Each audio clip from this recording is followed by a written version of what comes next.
Professor Nightingale, believe me, even I with my 4 brains hardly understand how an aurocardiograph works. For that one needs 7 brains like its inventor, Professor Nightingale. You know him? He was my doctoral supervisor. I studied under him when I was still teaching at Atlantis University. You know him too? No would be an exaggeration. I met him once. Simonia is a big place, but Nightingale is everywhere, the Nocturnomath laughed. No matter where I go, Nightingale has been there before me. He's like a disembodied spirit, everywhere and nowhere at once. Where did you come across him? At Fort Una, the gambler's heaven, Calibri chuckled, the old fox. He was there for scientific reasons, if I understood him correctly. Any idea where he is now? I know nothing definite. As usual, Nightingale tends to keep his activities under wraps. Is he here or is he there? Is he vibrating his way through a mountain or walking on water in H2O densifying aquashoes? I heard he was planning to found an elite academy in the Gloomberg Mountains. Others say he's invented a machine for deep-freezing tornadoes. Still, others claim he lost his mind and jumped off Mount Apex. According to the latest rumor, he's traveling with a fairground attraction, trying it out on the rural population in Zimonia, but as I say, I know nothing definite. He's probably sitting in the dark again, meditating on darkness research. Are you also into darkness research? No, or rather, no longer. In my youth I assisted Professor Nightingale and acquired some knowledge of the subject, but in the end, because I didn't want to spend my entire life in the Gloomberg Mountains, I had to liberate myself from him. The best way to sever one's ties with a role model is to proceed in the opposite direction. You see, the main difference between my scientific methodology and Nightingale's is one of perspective. His gaze is focused on the very big, the universal. I concentrate on the very small, the microcosmic. Knowledge is night. I envy you, Nocturnomaths, your brains, Smite said with a sigh. I've forgotten nearly everything I learned at school.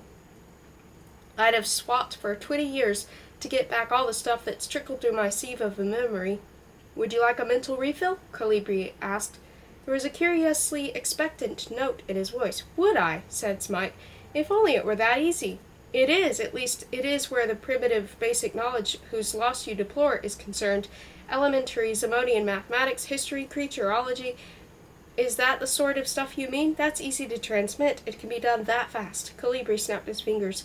Smike remembered the ideas that flooded his brain when Professor Nightingale laid a hand on his shoulder at Fort Una. Yes, it's something along those lines, said Calibri, as if it went without saying that he'd read Smike's thoughts. But that was just a random thought transmission, scientifically worthless.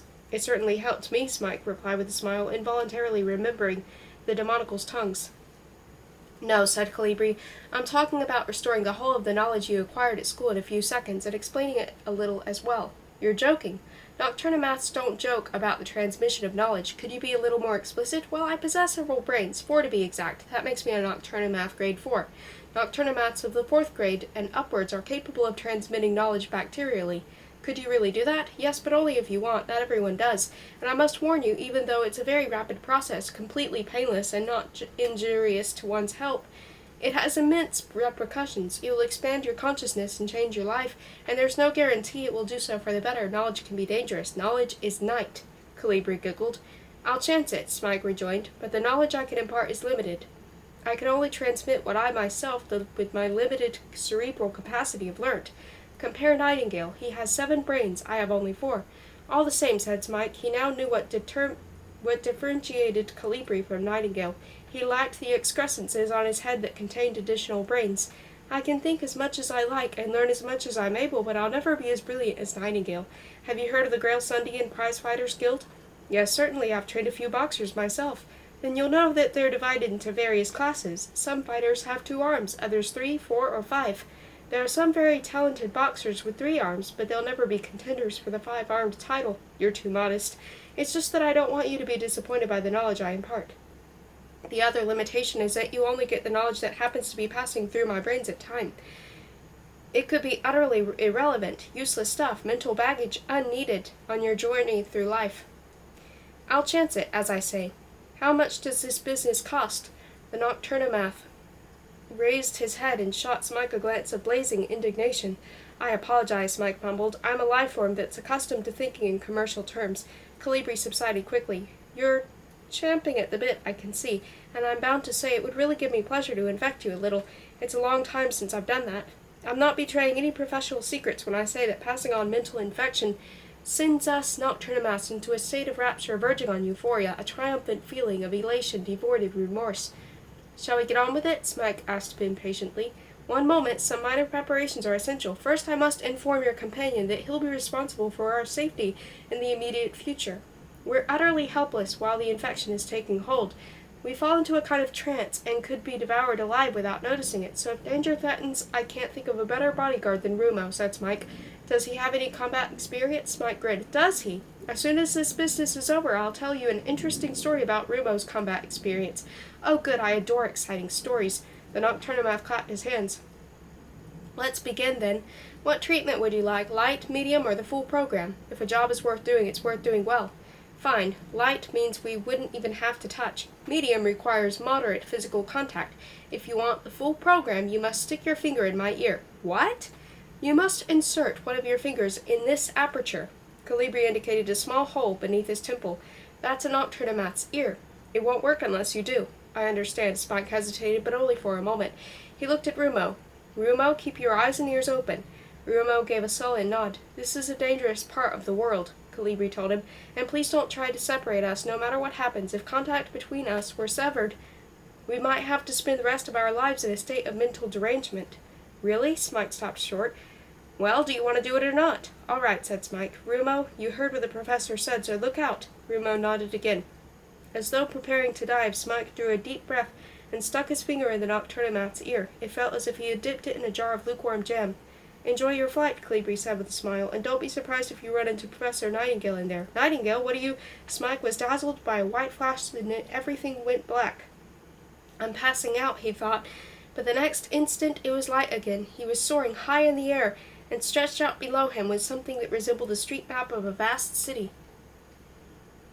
I can fly, he thought. Great. Is that Atlantis down there? No, replied the voice of Professor Ostafon Calibri.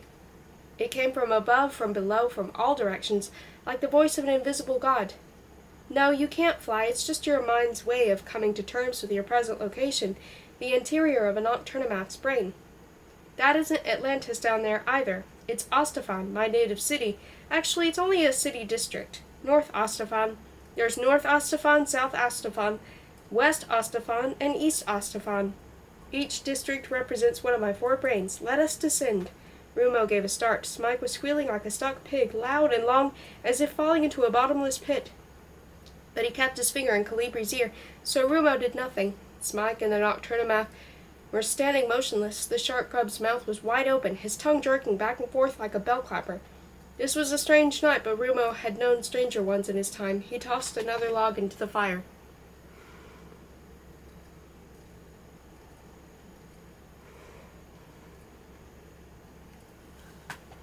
North Ostafon. Smike was in free fall. He wasn't flying any longer. He was plunging towards the city like a stone. It wouldn't be long before he was dashed to pieces. Eee! He cried. Don't make such a fuss, Calibri called from overhead. You aren't really falling. It's only an illusion. If you scream in here, you'll be screaming out there as well, and that could attract unwelcome visitors to our campfire. Smike stopped screaming. It's an illusion, he muttered, just an illusion. In reality, I'm standing beside a Nocturnomath with my finger in his ear. This isn't happening at all. An illusion. That's right, Calibri said. We're flying, or rather illusioning our way, along the main street, Ostafon Avenue. Smike leveled out into a horizontal glide along North Ostafon's widest thoroughfare. He noticed only now that there wasn't any city street at all. What he had mistaken for buildings were geometrical bodies of every conceivable shape, color, and size. Hemispheres, parallelepipeds, pyramids, trapezoids, cubes, cones, octahedra, and layer cakes. None of them had any doors or windows. Layer cakes? Mike said wonderingly. Layer cake, seated on his tree stump. Rumo was mistrustfully watching the remarkable spectacle of Smike, dramatically illuminated by the flickering campfire, with his finger stuck in Calibri's ear. At least he'd stopped screaming. Rumo listened. All was still. He cocked his head and sniffed the cool evening breeze. Nothing. Just small creatures asleep beneath the trees. Slow and steady heartbeats. Deep and irregular breathing. Drowsy and contented snuffles. No danger. Tomorrow, Rumo decided, he would force the pace. They were going far too slowly. Smike had no objective, so he didn't mind how little progress they made. It was different for Rumo. He had one objective. The end of the silver thread. Layer cakes? He heard Smike mutter. The buildings resembling layer cakes are information silos, Calibri explained. They contain preserved knowledge arranged in layers according to subject, rather like libraries. Would you like to see inside one? Of course, said Smike. He had already blinked to the right and was making for a point halfway up a circular orange-colored building. It seemed to be hundreds of feet high, with floors that steadily diminished in size the higher they went. There were no doors or windows or other openings. He raced towards it at the speed of a cannonball. Ah! He yelled. Rumo gave a jump. Smike had started yelling again. A gust of wind blew across the clearing and wafted his long drawn-out cry of fear into the depths of the wood. Rumo was becoming inured to the idea that this would be a pretty long night as well as a strange one. He hadn't a clue what the two of them were doing in Ostafon Calibri's world of ideas, but it seemed that they wouldn't emerge for some time. He would gladly have gone to sleep and dreamt of the silver thread, but he was responsible for their safety. How on earth could anyone stick his finger in the ear of such an oddball? It served Smike right if what was happening to him was unpleasant enough to make him yell. Brain music. Ah! Smike was still yelling as he hit the wall, but he wasn't smashed to pieces. There was a squelching sound, and he went straight through it. It's like diving without getting wet, he thought. For a second or two he was engulfed by a pulsating orange glow. His ears crackled loudly, and there was another squelch, and he found himself hovering inside the information silo. He was in the midst of a beam of light, with luminous bubbles in every shade of orange floating above and below him. He hung there for an instant, motionless, then plunged into the depths like a puppet whose strings had been severed. Ah! He yelled again. Quiet, please, snapped Calibri, who seemed to be with him in the silo. Pull yourself together, this is like a library. A place for introspection. Smike's dive ended abruptly, and he fell silent. It's only an illusion, he muttered. Only an illusion. He was hovering in space. Revolving around him was a wall, with numerous circular openings. He could hear faint singing accompanied by a rhythmical boom, boom, boom. Strange, he thought. Somehow that music sounds intelligent. It's brain music, Calibri explained. The song of the synapses. That's what thought processes sound like. But where am I? Asked Smike. What kind of knowledge is stored here? You might find it rather boring. Early Zamodian history, creatureology, Calibri had whetted Smike's thirst for knowledge. The study of all life forms, shark grubs, for instance. Would you like to learn something about shark grubs? No thanks, said Smike. I already know too much about them. Norselanders, junglies, fangfangs, yetis, moomies, turnip heads. Take your pick. We also have information about the most disagreeable life forms, werewolves, nerns, demonicals, lunarates, and vrahooks. I know all I need to know about demonicals, said Smike, but what are vrahooks? I can only offer you rumors about them, nothing scientifically definite. Lunarates, then. Are those the things you mentioned just now beside the campfire? I'd never heard of them before. A rare species, unpleasant individuals. Calibri's voice sounded as if he were shivering. You really want to know something about lunarates? Rumo was growing impatient. The two of them were still standing there, almost motionless, like an absurd monument to the advisability of keeping one's ears clean. From time to time, they burbled some semi-intelligibly to themselves. They might have been two sleepwalkers trying to converse. Unpleasant individuals, Calibri was muttering. You really want to know something about lunarates? Rumo hadn't the faintest idea what this meant, nor did he want to know. His dearest wish was to get some sleep, so as to be able to cover plenty of ground the next day. He tossed a couple of dry logs onto the fire, which was dying down, and watched the sparks twinkle like stars as they soared into the night sky. The info chamber.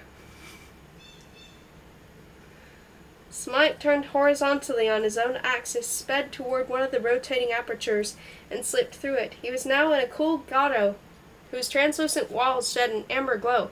You are now in an info chamber, something unique to a nocturnomath's brain. We can store substantial quantities of knowledge for a lifetime without forgetting even a tiny particle of it. The information is perfectly preserved. Is this your doctoral thesis on lunarates? My doctoral thesis? Calibri laughed. No, that would require a building of itself. This is just a brief, off-the-cuff lecture I had to deliver as a student. The professors gave you a subject, and you had to rattle off any relevant details that came into your head. It's a little information picked up from an encyclopedia, that's all. A gong sounded. Calibri proceeded to hold forth, but his voice seemed considerably younger than before. Lunarates. Describing a lunarate is no easy matter. The creatures are colorless. Those who have seen them speak of black, chimpanzee-like figures with short legs and long arms. They make no sound and emit no smell. Lunarates are also said to be faceless in certain parts of Zimonia. They are known as Frigidimakers. Many scientists assign lunarates to the vampire family because they practice a procedure similar to blood-sucking. They attack sleepers and in still unexplained manner suck the life force out of their ears until victims are frozen stiff or dead, hence their name. Far more common during the Zimonian Middle Ages than they are today, lunarates were then regarded as a thorough pest. They gave rise to the invention of unlockable shutters and so-called vampire grills. Lunarates cannot open doors or windows. They prefer to operate in the open air or enter by way of the doors or windows that have been left unsecured. Thus, shutters and grills have dramatically reduced their population over the centuries. Today, their sphere of activity is restricted to wooded areas and lonely places where travelers are compelled to spend the night in the open.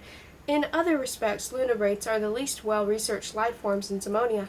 In fact, many scientists doubt that they should be classified as life forms at all. Another gong. Smike spun around and shot through the hole and floated back into the grotto. "Good heavens!" he exclaimed. "You mean those creatures are prowling around outside in the wood? You told me your young companion was an excellent sentry." Calibri's voice, which was once more coming from overhead, sounded older and more mature. "Lunarates are bigger cowards than hyenas. They only attack sleeping people." "That's good," said Smike. "Rumo isn't fond of sleeping."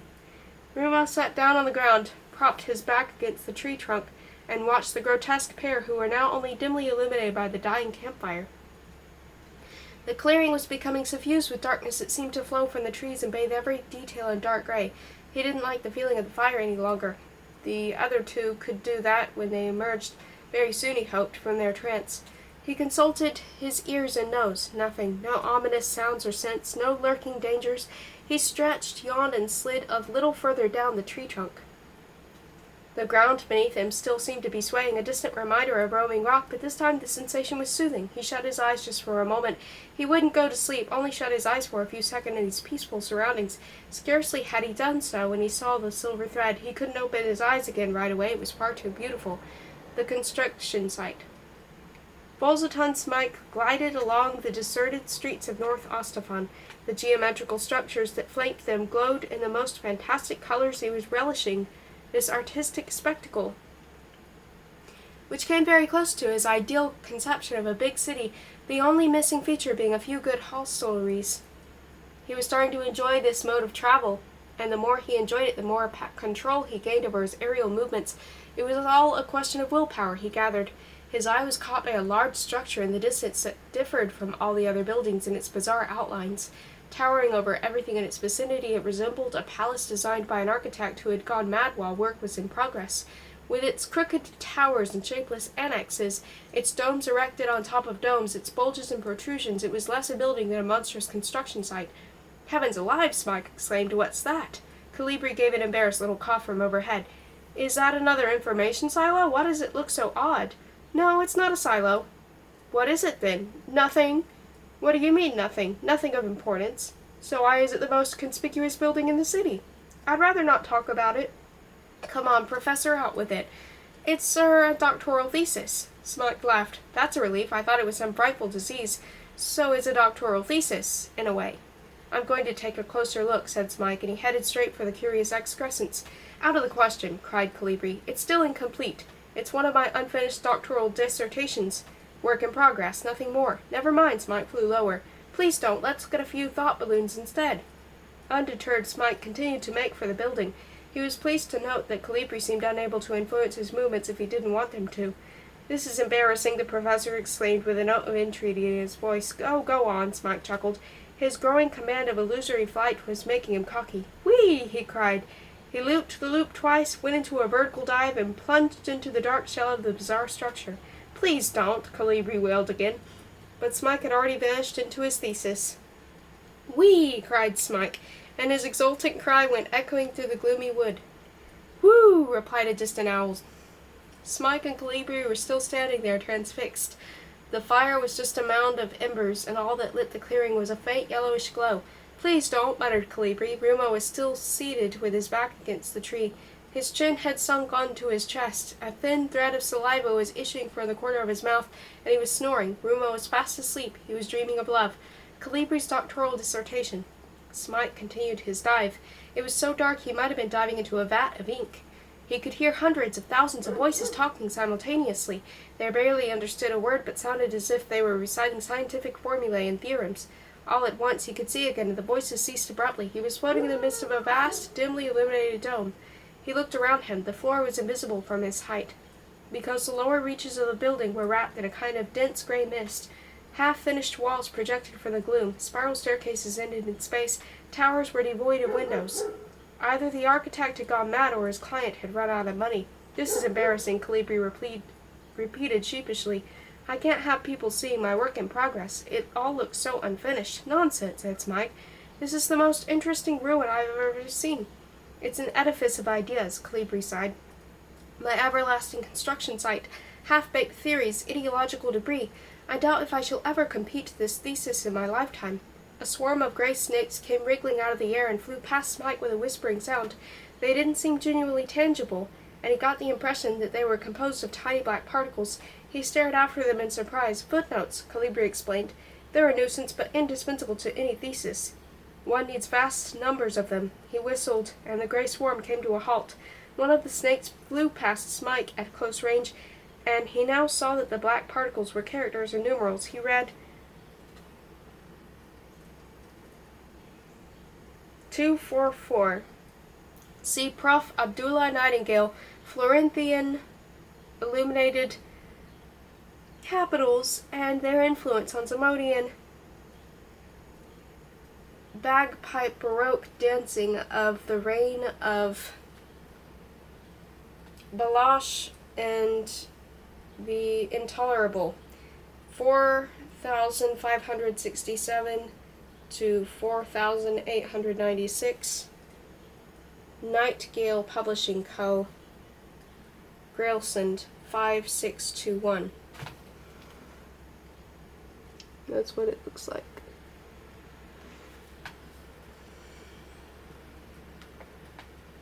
Smike couldn't help laughing, whereupon the footnote rejoined its companions in a huff. They miled around together, whispering. Then the whole swarm giggled and vanished into the gloom. There was a rumble as if truckloads of stone were being unloaded, and a dark tower sprouted from the gray mist like a spear of asparagus. No sooner was it up than a second tower sprouted beside it, but only half as tall. "You see," exclaimed the professor, "I can't stop working on it even now. Those are two new ideas that support my main contention." "What's the subject of your thesis?" Smike inquired. "The influence of the non-existent teenies on Zamodian micromechanics," Calibri replied crisply.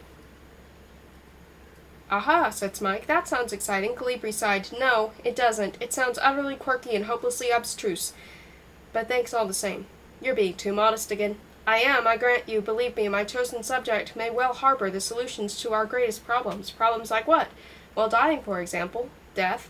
Smike guffawed. "Don't tell me you're an alchemist in disguise." "I'm a scientist, not a charlatan," Calibri said in a firm, businesslike tone. "I don't blend unappetizing bodily fluids together or subject dead bullfrogs to electric currents. I make measurements, extremely accurate microscopic measurements." "Measurements of what?" "Of what, indeed? Actually, I measure something that has long been extinct. I measure the non-existent teenies." Nightingale reappears. An indistinct murmur issued from one of the passages leading off the dome, and Smike, who could hardly believe his eyes, saw Professor Nightingale coming towards him out of the gloom, burbling unintelligibly to himself. The professor was not only 4 times as big in real life, but transparent. Ignoring Smike, he floated straight past and disappeared in the mist that enshrouded the dome. Smike rubbed his eyes. "Was that really Nightingale?" he asked uncertainly. "No, yes, no. Well, in a manner of speaking. It was the embodiment of one of Nightingale's doctoral theses, the use of bipolar lenses in multiple classifications. I badly need it for my theoretical superstructure." "That was another doctoral thesis?"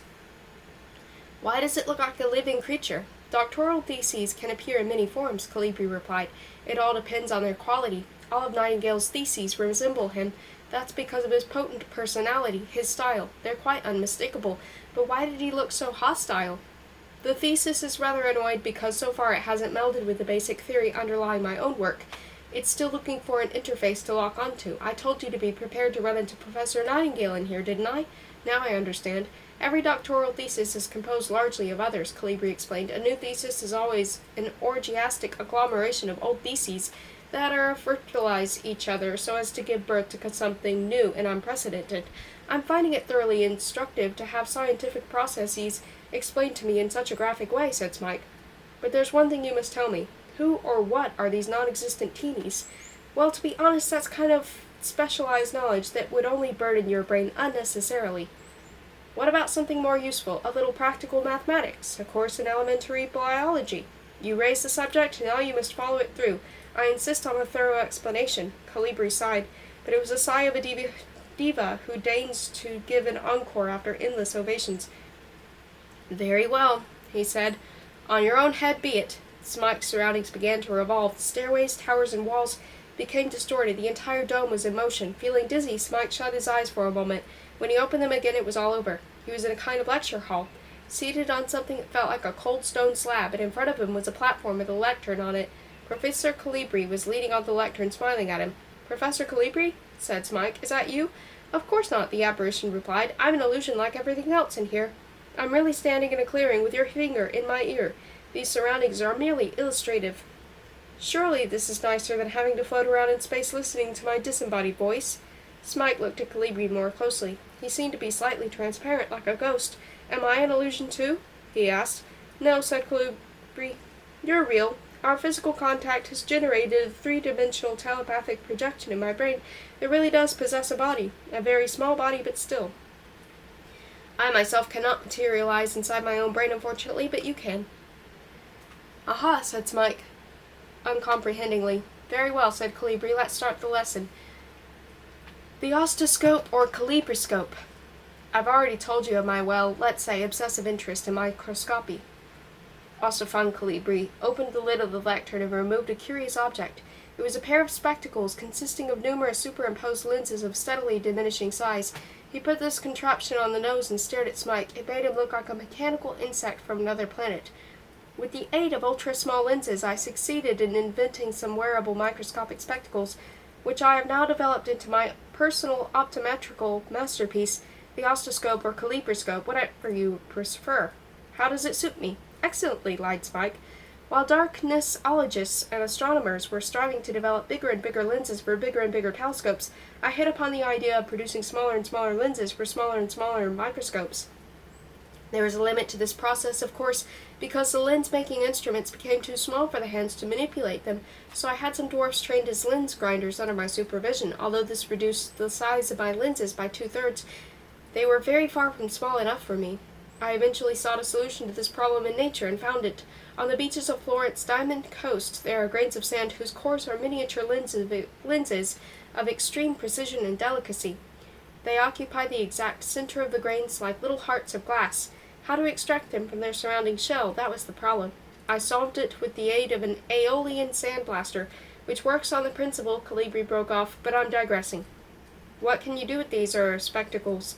The ostoscope enables me to examine the structure of objects, of every solid material, including stone, but I can also see things in the air that would otherwise remain invisible to us.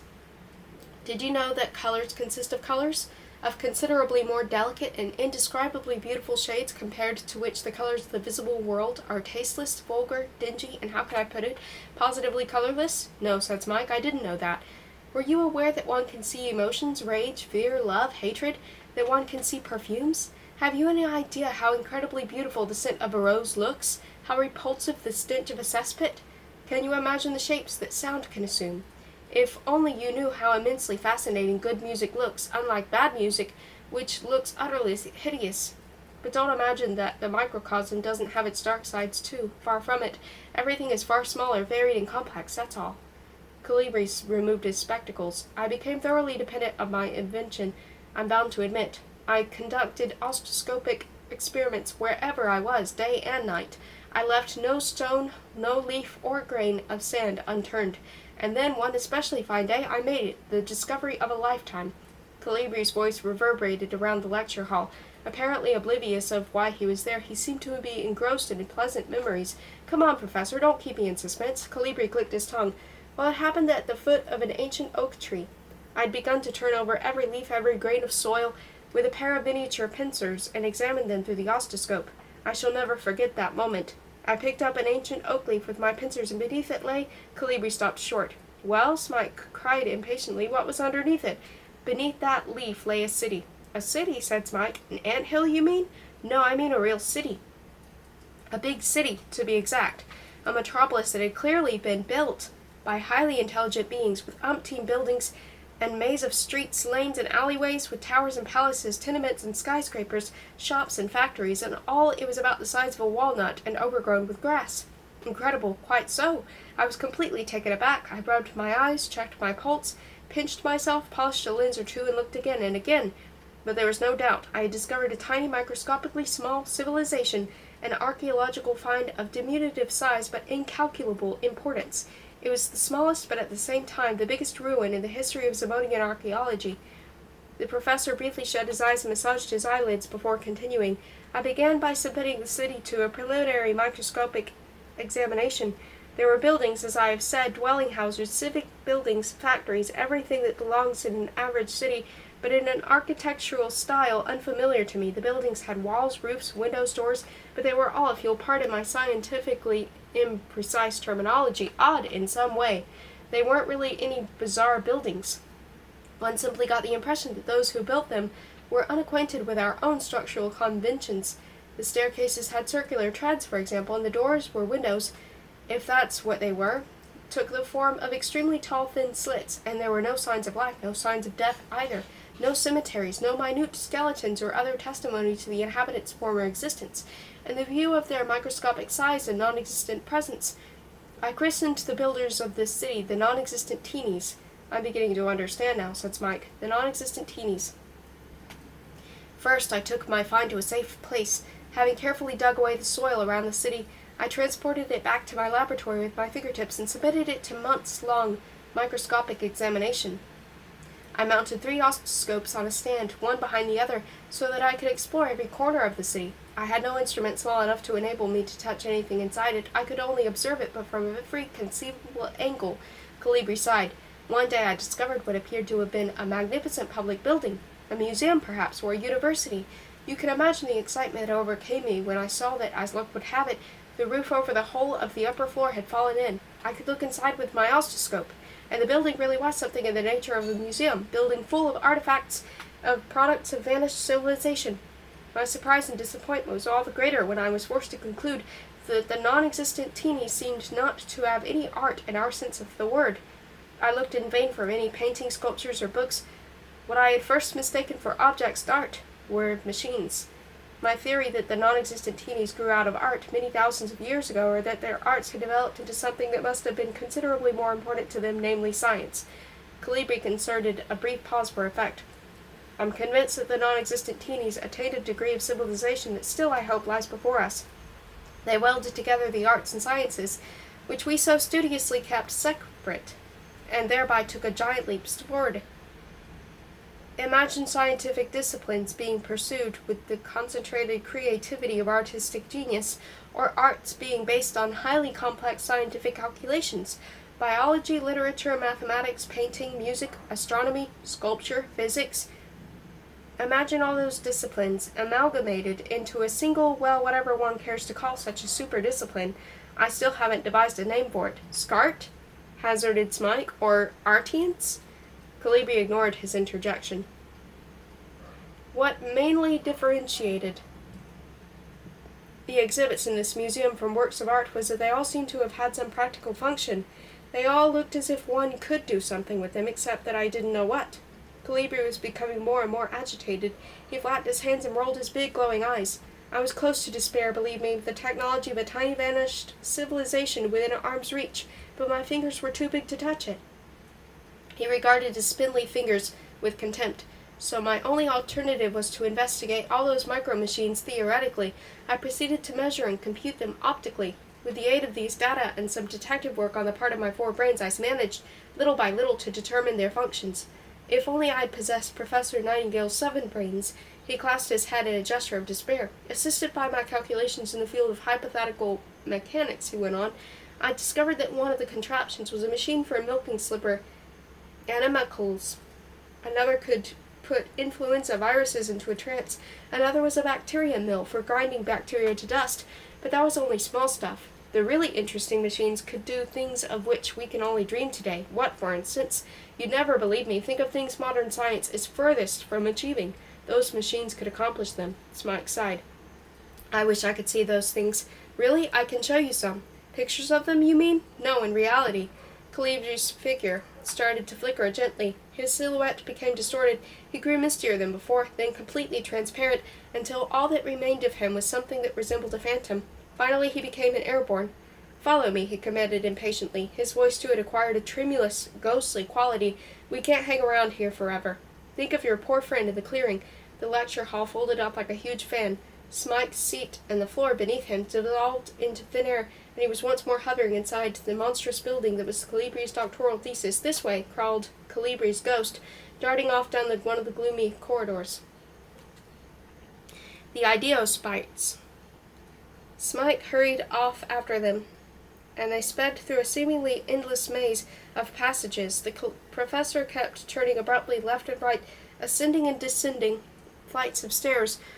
At length, some little colored specks of light came flying towards them, softly humming and buzzing, flashing and sparkling. The initially isolated specks multiplied in number until Smike felt as if he were in the midst of a blizzard of luminous, multicolored snowflakes. Those are the nocturnomathic Ideosprites, Calibri explained. Don't worry, there's nothing supernatural about him. We simply call them that. They're embodiments of the thirst for knowledge in my brains. What corpuscles are to the circulation of the blood. Ideosprites are to one's circulation of ideas. They're inquisitive little things, more ambitious than ants and busier than bees. They want to know everything and never get tired. Calibri chuckled and disappeared down a side turning. Smike suddenly wondered what would happen if he lost touch with the professor and went astray in this labyrinth. Was it possible that he might get lost in a nocturnomathic doctoral thesis? Might he and Calibri continue to stand in the clearing in a trance until they starved to death and turned into skeletons? But there was always Rumo. It occurred to him, Rumo would sooner or later extract his finger from the professor's ear, but then they might go insane.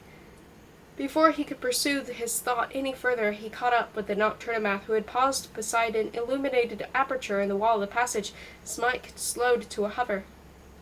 What I am about to show you, Calibri announced in a voice tremulous with excitement, are my gems of teleological research.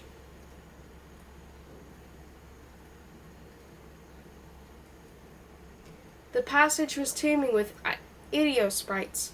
Hundreds of the humming creatures were flitting in and out of the opening in the wall. A submarine, a spaceship, and a time machine. Calibri glided forward into the dazzling glow, and Smike followed. They were now in a chamber that seemed to consist entirely of light. Floor, walls, and ceiling were all luminous white. Red, green, yellow, blue Ideosprites flew in all directions like startled butterflies, filling the chamber with an electrical hum. There they are, my prize specimens, said Calibri, his voice vibrant with pride. Hovering in the middle of the chamber, seemingly supported by the brilliant light itself, were 3 machines. According to my calculations, they're the non-existent teenies most highly developed micro-machines, the professor went on, or the most complex, at least. Their private lives must be immensely complicated. What can they do? Asked Smike.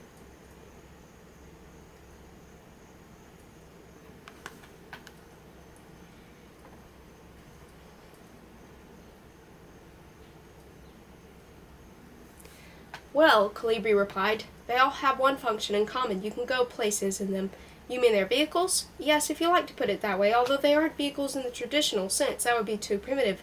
My measurement suggests that one in the center was designed to travel through viscous fluid.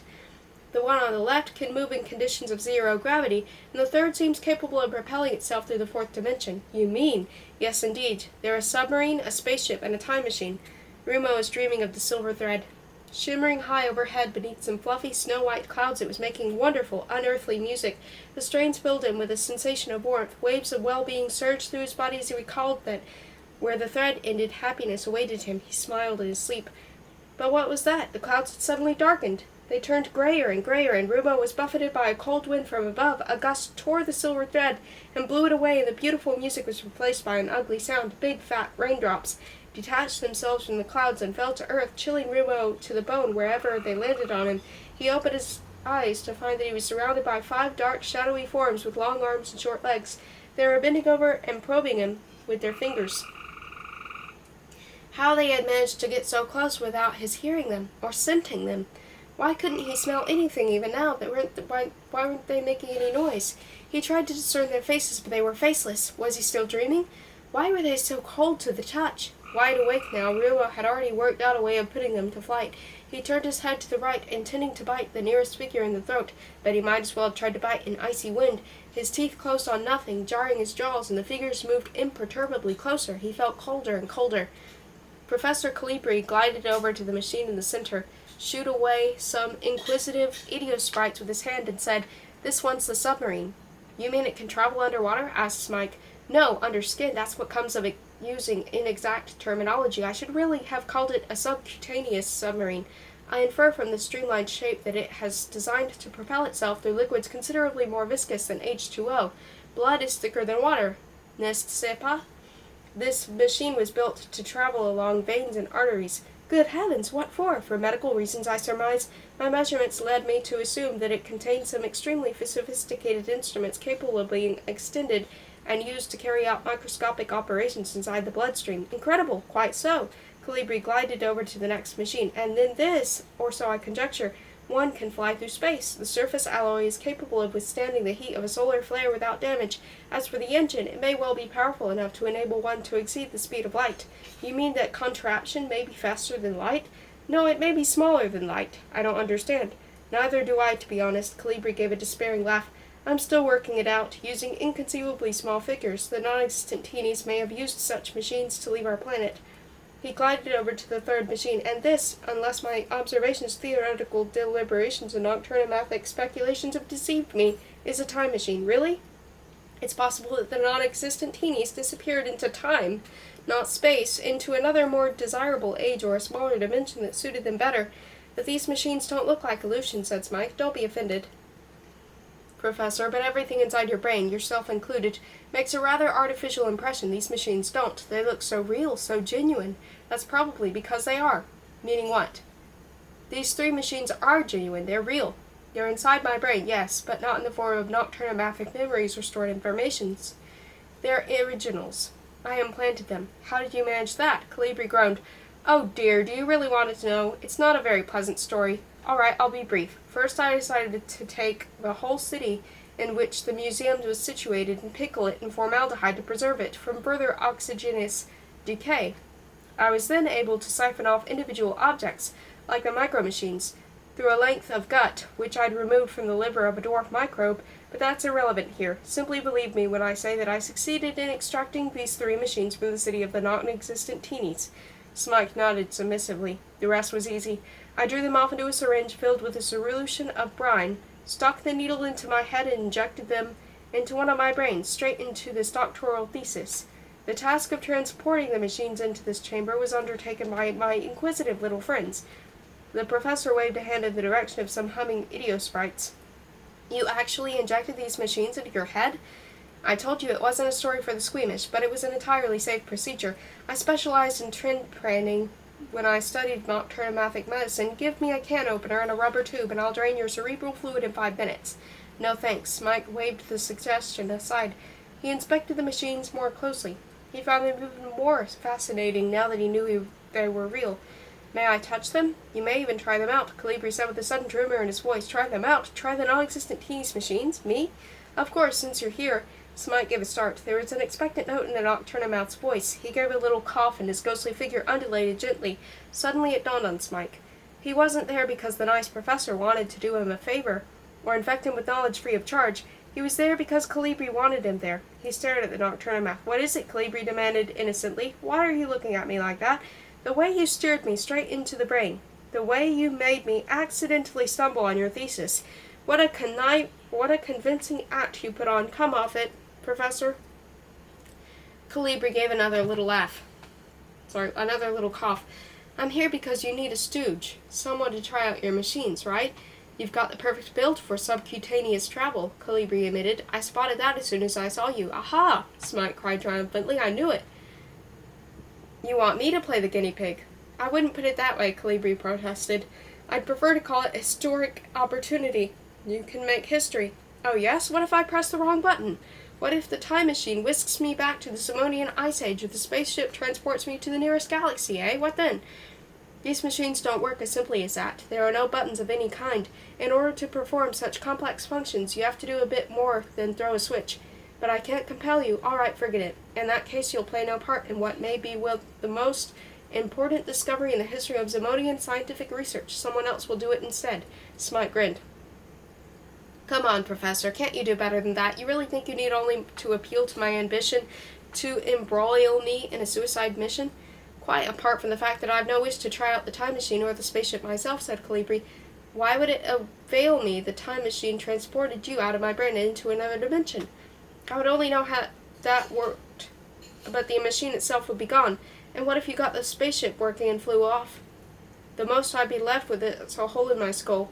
Calibri felt his head. No, all I want is for you to get into the subcutaneous submarine and operate its hidden instruments, here in this chamber. You won't even need to submerge, so why don't you do it yourself? I already told you, I'm not a present here in the flesh. I can't touch or move anything, only you can do that. What about your luminous little assistants? Idiosprites are just brainless organisms. It was all they could do to haul the machines in here. The extremely complex conveyance must be manned by an intelligent being. To operate it, one needs hands, one needs eyes, one needs a voice. You possess all those requirements. It was fate that brought you to me, don't you understand? Calibri fixed Smike with an imploring gaze. And what do I get out of helping you? What do people of Zemonia get? That's the question you should be asking. I suspect that this machine is capable of conquering death itself. Smike drew a deep breath. That's impossible. It would be a miracle. You're right. There aren't any miracles, only scientific advances, but many scientific advances verge on the miraculous. How could such a microscopically small gadget prevail over death? That's easy. It could start a dead heart beating again. Impossible. Get in and follow my instructions and I'll show you. What makes you so sure? My computations, my carefully constructed theories, years of quadruple brain work.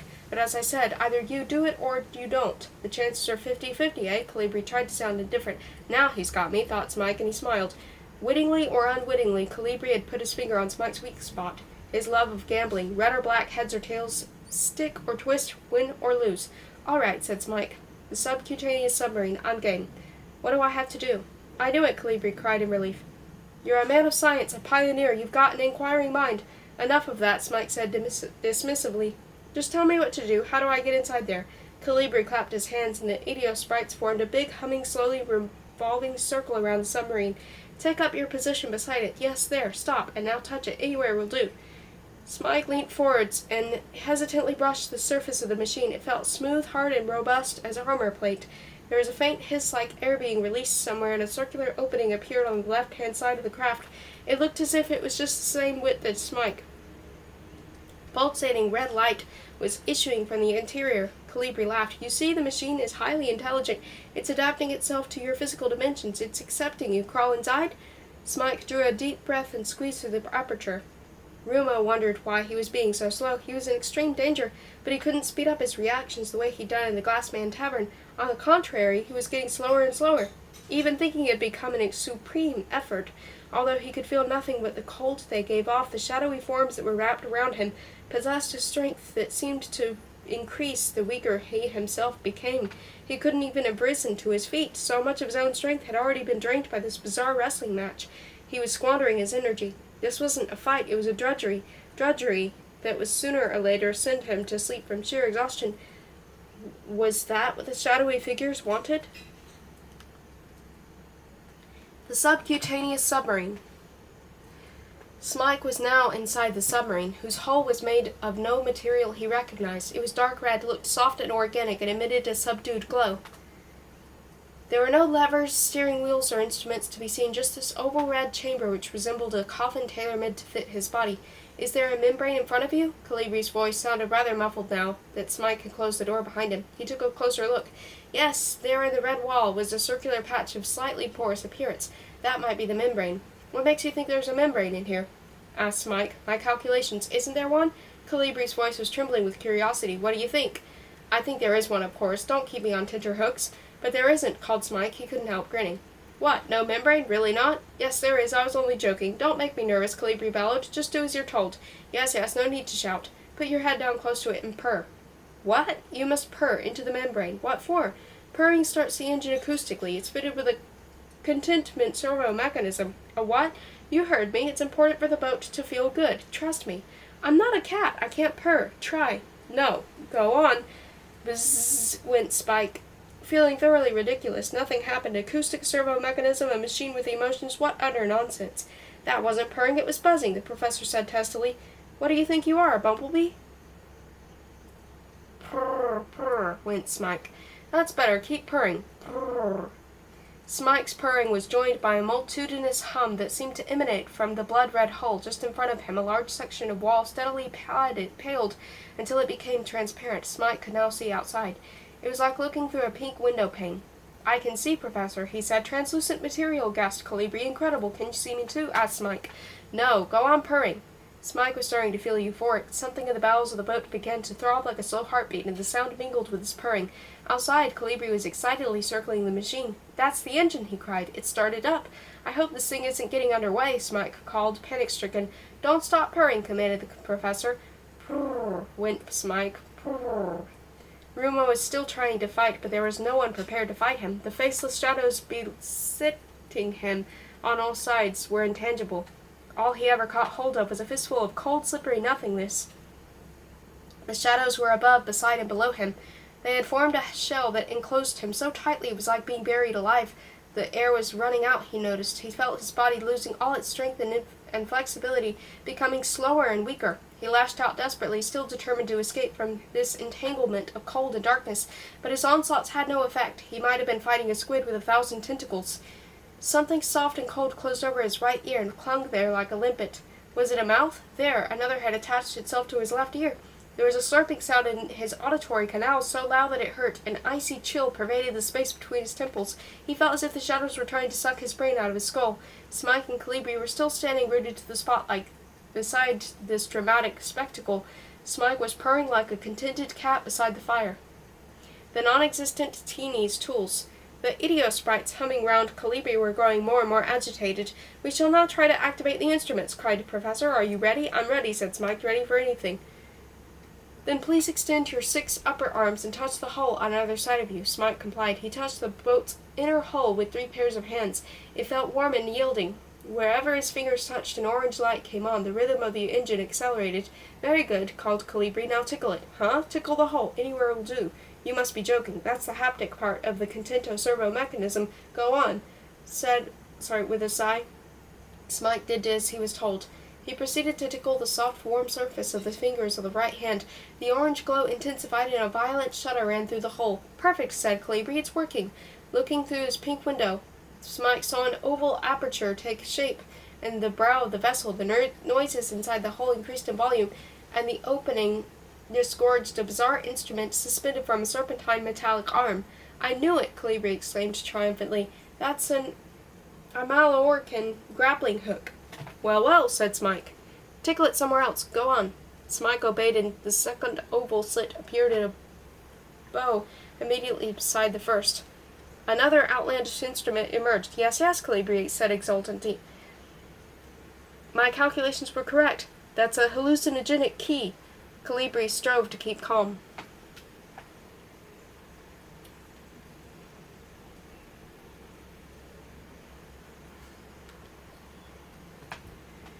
Go on tickling one place after another. Smike did so. Another opening appeared and a third instrument emerged. Yes, yes, a scorpionic forceps. I knew it. The professor was completely beside himself with excitement. Smike proceeded to activate the machine without Colibri's say-so. A fourth instrument emerged and was greeted with equal enthusiasm. A multipedalian prehensor. Yes, yes, it's a multipedalian prehensor, no doubt about it.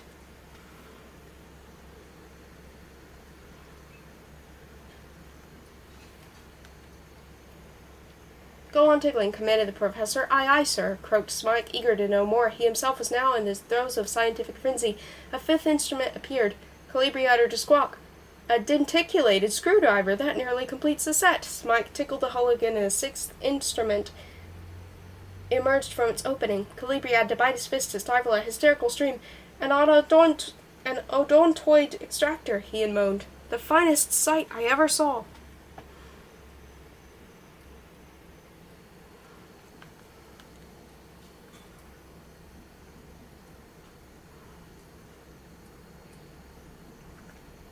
Shall I go on tickling? Smike inquired from the interior of the machine.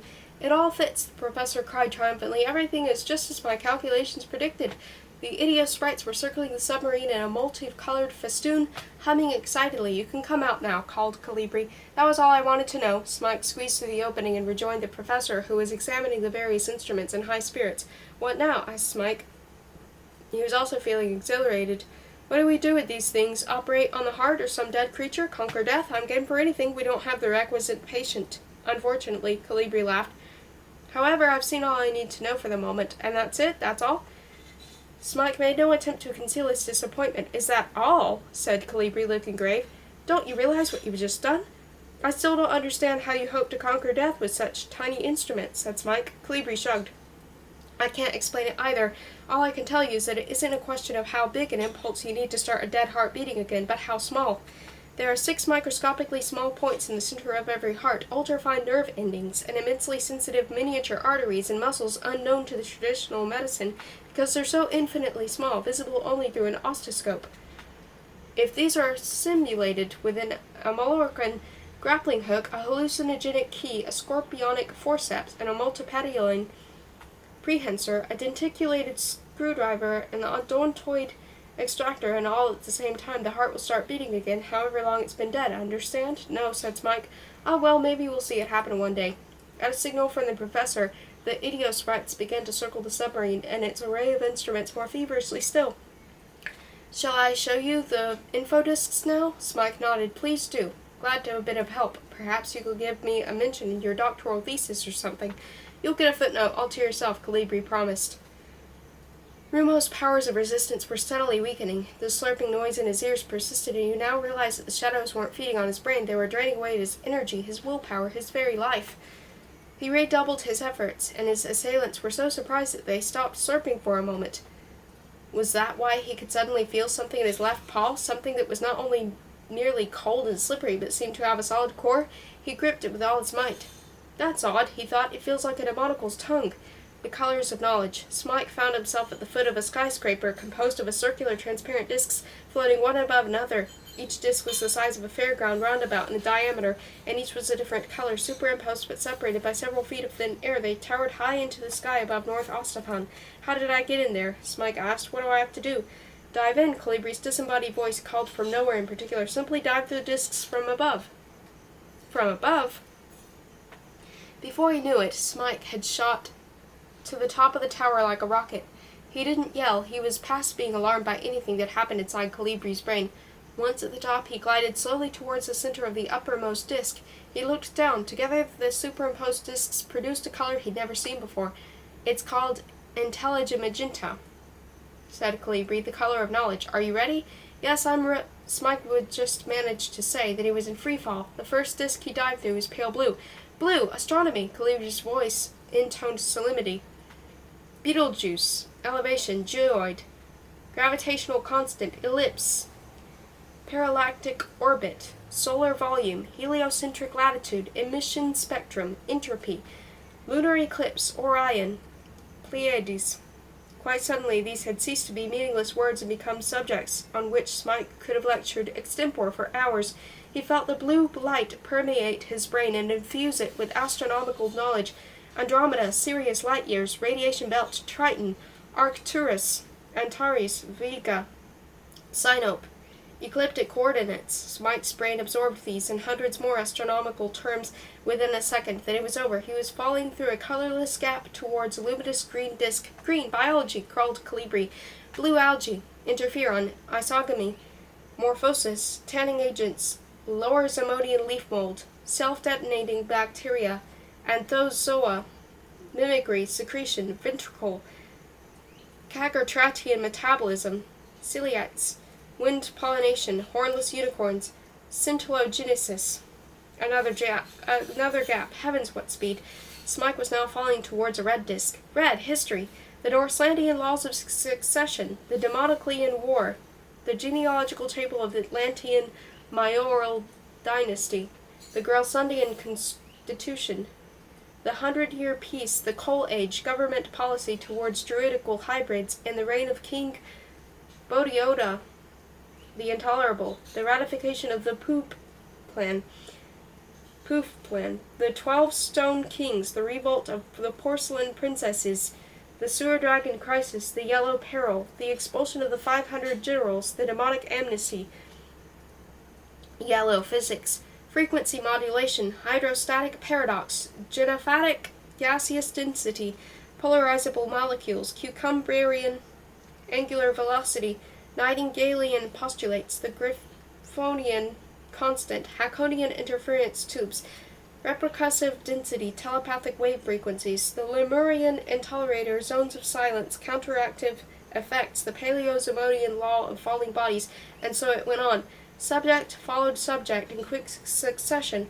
Violet, mathematics, turquoise, philosophy, carmine, Zomodian grammar, orange, medicine. Smike fell through hundreds of infodiscs as many seconds as they filled his brain until nothing more would go in. He plummeted through the last few stories without being able to absorb the knowledge stored there. When he reached the ground floor at last, his fall ceased abruptly. For an instant he hovered a hand's breadth above the ground, then landed as slowly and gently as a feather. Dazedly, he tried to sort out his impressions. His head ached like mad. "Don't worry," the professor called from above. "It won't last long. The nasty feeling of intellectual repletion between the synapses. The information hasn't settled yet." Smike belched. "I suggest you simply remove your finger from my ear," said Calibri. "We'll see each other back in the clearing. Our joyride is over." Cold shadows. Smike looked around. He was back in the clearing once more. The fire was nearly out, and his eyes took some time to get used to the semi-darkness. Rumo was seated on a big tree root, panting hard. In the ashes around the fire lay 5 dark forms. They looked rather like monkeys, like dead black monkeys. "What are those?" asked Smike. "Luna wraiths," said Calibri, who had been over one of the figures and was prodding it with an inquisitive finger. "Luna wraiths? Are they dead?" "They're cold, at least," said the Nocturnomath, "as cold as moonlight." "They're dead, all right," said Rumo. "How did you manage it?" Calibri asked eagerly. "Until now it was always thought that the only way of killing such creatures was to deprive them of food and starve them to death." "They've got tails with spines," said Rumo. "Snap them and they're done for." "Interesting," muttered the professor. "I owe you my life again," said Smike. "We both do." Rumo rushed us aside. "Can we get some sleep now?" "You do that. The professor and I will keep watch." Calibri nodded and turned to Smike. "You promised to tell me an exciting story about your youthful savior's fighting abilities." "I will," said Smike, "but don't be surprised if my story features Professor Nightingale and some interesting information about demonicals' tongues." "Oh, Professor Nightingale pops up everywhere. One has to be prepared for that," Calibri replied. "As for demonicals' tongues, the more one knows about them, the better." Parting of the ways. Rumo felt thoroughly refreshed when he woke the next morning.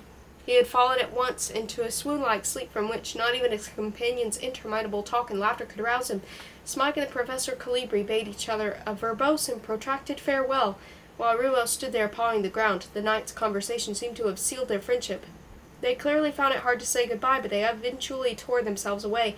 Calibri headed northwest, repeatedly turning to give the other two a wave, whereas Smike and Rumo set off in opposite direction. Smike waved back until the professor was out of sight. They hardly spoke during the next few hours. Smike, who seemed engrossed in his own thoughts, was striving to master the turmoil in his head. He felt as if someone had not only renovated his brain, but added a few extra stories. And he reveled in the novel and exciting ideas and items of information that were now stacked there. Meanwhile, Rumo gathered nuts and berries. He checked occasionally to ensure that they were still following the silver thread. Relieved that Smike was preoccupied with himself for once, the countryside became more and more sparsely wooded, and they eventually found themselves in a hilly region consisting almost entirely of grassland. They were followed throughout the afternoon by a huge black dog, but it was too timid to go near them. It disappeared at dusk, but they could hear it howling half the night. In the days that followed, they traversed an endless prairie inhabited by vast numbers of grasshoppers. The insects almost drove them mad with their chirping, especially at night. In the midst of one of the green expanses, Rumo and Smike came to a ghost town built of plaited grass. In one of the houses they found 2 skeletons, seated facing one another across the table, each with a discharged crossbow in his stand and a crossbow bolt in its skull. "Prairie bandits," Smike surmised. After a week, Smike had done more or less marshaled his thoughts. He tried to arouse Rumo's interest in the beauties of Florenthian ultra-logic, invertebrate biology, and druidical mathematics, but with little success. Rumo's sole concern was to make as much progress as possible. Smike, who knew this reason was for his haste, felt sentimentally regretful that it would also be the reason for their imminent and inevitable parting of the ways.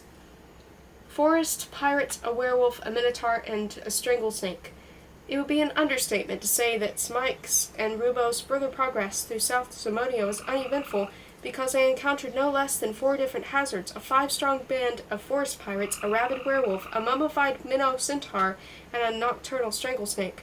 Compared with previous events, however, these encounters followed a rather unspectacular course, and even though Rumo left the forest pirates with several nasty compound fractures, buried the werewolf alive, head downwards of course, and converted the minnow centaur to vegetarianism and strangled the nocturnal stranglesnake in the middle of the night. The travelers also had a number of peaceful encounters, for instance, with a party of druids in search of the legendary wandering egg, which was reputed to meditate, with an impudent ferryman who attempted to charge them so exorbitant a fare for ferrying them across Loch Loch that it amounted to criminal extortion.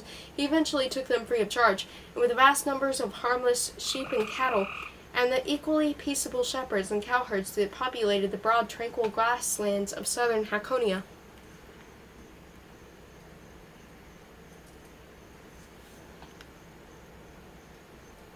When Rumo and Smike had already penetrated deep into southwest Simonia, Smike was unusually silent at breakfast one morning. He sighed over every mouthful and was wearing a morose expression which Rumo could only attribute it to their meager meal.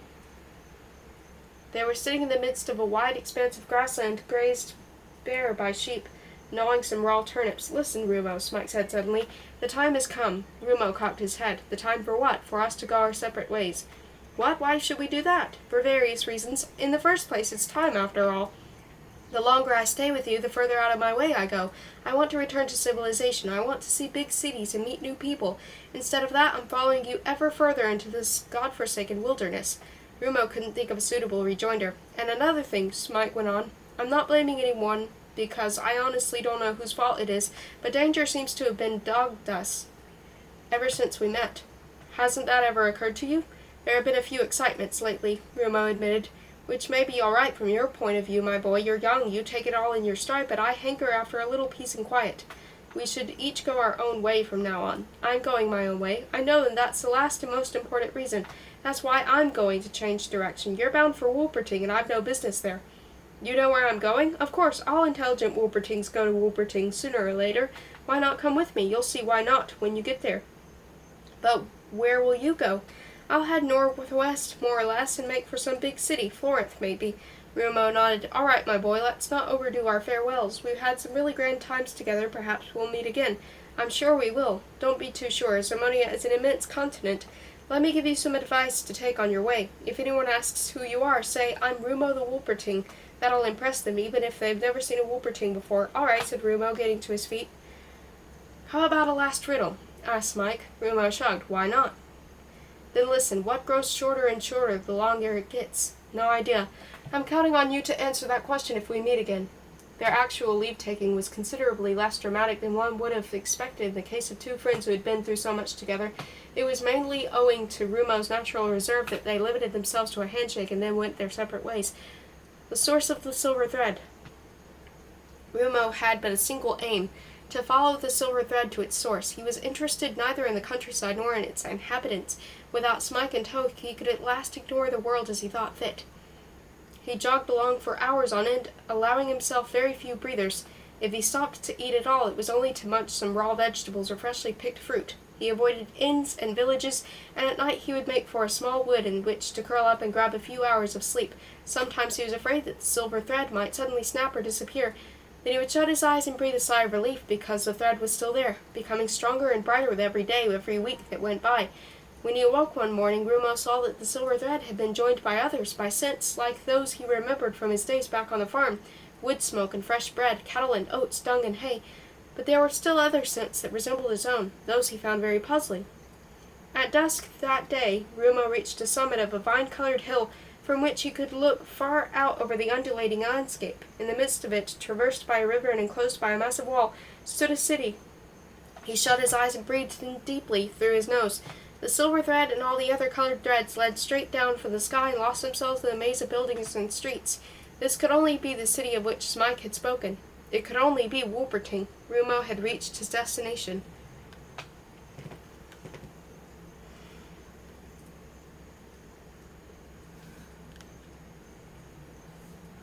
"3.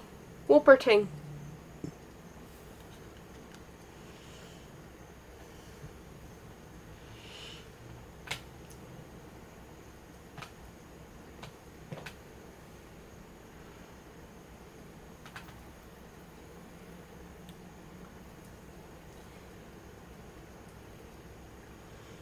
Wolperting, if cities could speak, would probably have greeted a passing traveler as follows. "Hello, stranger, are you a Wolperting? No? Then get lost. Yes, push off, vamoose. Don't even dream of entering this city. Are your intentions peaceful? Very well, walk around me once, take a look at my excellent fortifications, and then move on. Tell everyone what an impregnable and uninviting, well-guarded and dangerous impression Wolperting made on you. Thanks, goodbye for everyone. Thanks and goodbye forevermore. But if your intentions are hostile, stranger, you'd be wiser to cut the heart out of your ribs right away, because that would be a merciful death compared to what awaits you if you attack me. Do you see my fortified towers? Do you see the Wolperting aiming his double crossbow at your head through that loophole? No, of course you don't. He's far too well concealed. Besides, soon you won't see anything at all because a pair of arrows will have transfixed your eyes. But you can see my big black gates, can't you? No, you fool, that's not wood. That's solid Zamonian cast iron. So you may as well pack up your battering ram. And you see those thin tubes protruding from my walls? If by some improbable chance you manage to cross the moat under a haul of arrows, my elaborate sprinkler system will shower you with a natural secretion obtained from Ordian etchworms. Even a single drop could eat its way from your skull to the soles of your feet. You'd be lucky if an arrow cut short for those few seconds of agony, but I never waste arrows on principle. But don't let that deter you from attacking me, stranger. I can hardly wait for you to sample my catapults and poisoned spears, my arbalests and cauldrons of boiling pitch, my burning arrows and throwing axes on my walls themselves. They look quite normal, don't they? It should be child's play to scale them in view of the big gaps between them, don't you think? Yes, but when you're about halfway up, they begin to move, and you'll say to yourself, hey, what's going on? But by then it'll be too late for questions, because many of the blocks of stone will have slid forwards and many backwards. Then they'll start to revolve, and it'll dawn on you that you've ended up in the biggest mincing machine in Zamonian military history. You can still jump, of course. It's a 50-foot drop to the pointed iron stakes that have just emerged from the ground beneath. So come on, stranger, come and meet your end. But cities cannot speak, so nothing was said to Rumo as he approached the city gates. He crossed the bridge over the moat and paused in front of the massive portcullis protecting the city's western entrance. He was so determined to get inside that he would, if necessary, have attacked it with his bare paws. Who goes there? The gatekeeper called from above. Rumo couldn't see him, but he could hear which loophole he was hiding behind. I'm Rumo, the Wolperting, he called back loud and clear. He debated how long it would take him to scale the wall, squeeze through the loophole, but the gatekeeper, out of action, climbed down the other side and loosed himself on the bustling streets beyond. At a rough estimate, 30 or 40 heartbeats. You're a Wolperting? In that case, come in. The gatekeeper called cheerfully. He operated some well-oiled machinery that almost silently raised up the portcullis far enough for Rumo to slip beneath it. Then the grills descended again. Rumo's municipal friend. Rumo was inside the city. A Wolperting emerged from the tower that must have housed the gate machinery. At least a head shorter than Rumo. He was wearing gray leather trousers, a cowhide waistcoat, and a pair of black buckskin boots. He shook hands with the newcomer and said affably, "Welcome to Wolperting." Having briefly eyed him up and down, Rumo nodded and walked on. The gatekeeper hurried after him. Hey, he called, not so fast, my friend. You can't just waltz in like this. Rules are rules. I'm no friend of yours, Rumo growled pugnaciously. Smike had coached him for combat, not for social chit-chat. Aren't you? Suit yourself, but I'm a friend of yours, whether you like it or not. I'm Urs, your municipal friend. Rumo stood on, with Urs at his heels. He could see Wolperting on all sides. Dozens of them were walking the streets, and there had to be many more elsewhere. Their scent was overpowering. All new arrivals are assigned municipal friend. It's the law, said Urs. It helps them to overcome their initial feeling of strangeness. If you weren't a Wolperting, I'd be your municipal enemy. Anyone who isn't a Wolperting and manages to get this far is assigned a municipal enemy. If you weren't a Wolperting, we wouldn't be having this friendly chat. I'd have wrung your neck and catapulted you into the moat. But in the first place, you wouldn't have gotten inside, and secondly, you're a Wolperting, so I'm your friend. Understand? What is your name again? Rumo came to a halt. He shut his eyes and looked for the silver thread, but all he could see was a tangle of colored strands. The smell of his own kind was too overpowering for him to pick out an individual scent. "Hey, what's your name?" Urs demanded. "I didn't get it the first time." Rumo opened his eyes. "My name is Rumo," he replied. "Rumo? No kidding? You're really called Rumo?" Urs grinned. "Did anyone ever tell you it's the name of a card game?" "Yes, they did," said Rumo. "I'm here because I'm looking for something." "I know," said Urs. "You're looking for the silver thread."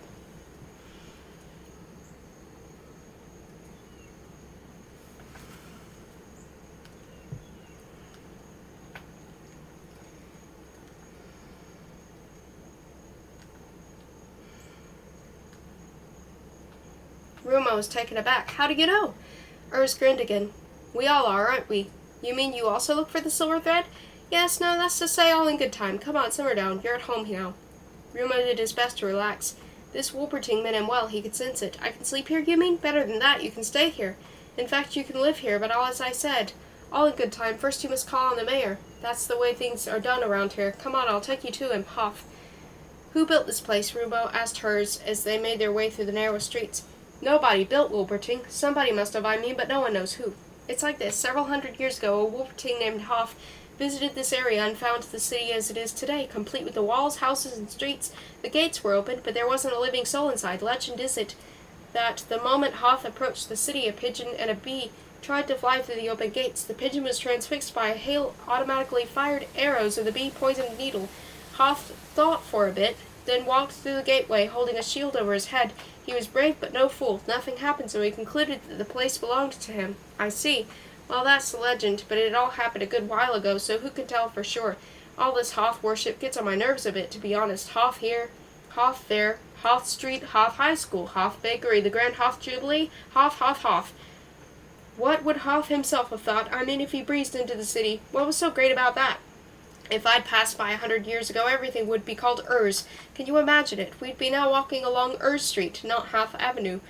Urs Hyde. "You talk a lot," said Rumo. Urs ignored this remark. "Who cares? Anyway, I think it's great that the city's defenses still function as well as they did in that legend. I mean, we may not have any needles and arrows capable of shooting down bees and pigeons, but we can take good care of ourselves. Get it? I wouldn't like to be the person who tried to invade our fine city." "I understand. All right, let's obey the rules. I'll take you first to the mayor and then to your new lodgings." The other Wolpertings. The further into the city they progressed, the more the streets were thronged with Rumo's distant relations. All were short, horned dogs that walked on their hind legs. Some had menacing jaws like bull terriers or massive rib cages like Rottweilers. Others displayed the slanting eyes of a Nordic husky or the pendulous jowls of a boxer. Rumo saw wolves and greyhounds, dachshunds, and Alsatians. Many even bore a resemblance to foxes. There were also some that resembled Rumo himself and others that looked like Urs, but they all emitted the same reassuring scent. Rumo's nose told him that they were his own kind. "Bowls you over, doesn't it?" said Urs. "The scent, I mean. It makes you feel at home right away, safe and snug. We're all the best of friends here." But there was another distinction Rumo found thoroughly perplexing. There were Wolpertings and Wolpertings. For the moment he couldn't put it any better than that. Some Wolpertings smelt like himself, wild, canine, and unthreatening. Others smelt wild, canine, and what exactly? They smelt nice. Very nice, in fact, much better than the first category. They smelt more interesting. In other respects they differed from their own kind, only in the most discreet way. Their clothes were identical, leather trousers, waistcoats, jerkins, or fur jackets, linen shirts, but somehow they fitted them better. Their eyes were were different, bigger, more lustrous, more mysterious. Above all, their movements were more graceful. Although their characteristics appealed to Rumo, something about these other Wolpertings made him feel rather nervous of them. What could it be? Urs gave him a sidelong look. "Well, how do you like our girls?" "Girls?" "Yes, our girls. What do you think of them?" "What are girls?" "You're kidding."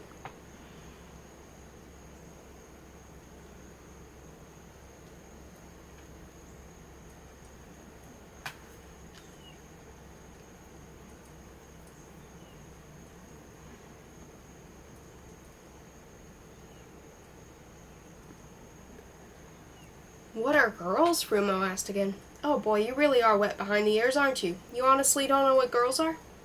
Smike had never said anything about girls. Rumo was beginning to dislike the subject. "You're in luck, my friend. I'm Wolperting's leader expert on girls. In fact, I'm the authority on them. I can teach you all you need to know, but more of that later." Urs chuckled in a way that Rumo didn't like. Girls. He made a note of the word. It sounded nice. Rumo noticed something else. Many of the Wolpertings, the overwhelming majority in fact, were armed. They wore hatchets in their belts and crossbows strapped to their backs, and mostly they carried cut and thrust weapons such as daggers, swords, and sabers. Others strolled around armed only with books or loaves of bread, and many carried little square boards with checkered patterns. It was a city filled with mysteries. They came to a river flanked on either side by walls. It was a fast-flowing and looked deep and dangerous. That's the Wolper, Urs explained. As you can see, our river is enclosed by walls. There's a reason for that. Wolpertings can't swim, said Rumo. Ah, so you know that. You don't know what girls are, but you know that you can't swim. Ever been near any water? Rumo nodded. Several citizens get drowned every year, and always in the summer. Although it's against their natural instincts, they simply want to know what swimming's like. We can do plenty of things, but there are two we're no good at, flying and swimming. They walked on through the narrow streets, Urs in the lead with Rumo, peering around and nervously sniffing the air at his heels. Smike wouldn't have liked the city if he'd been allowed to enter it.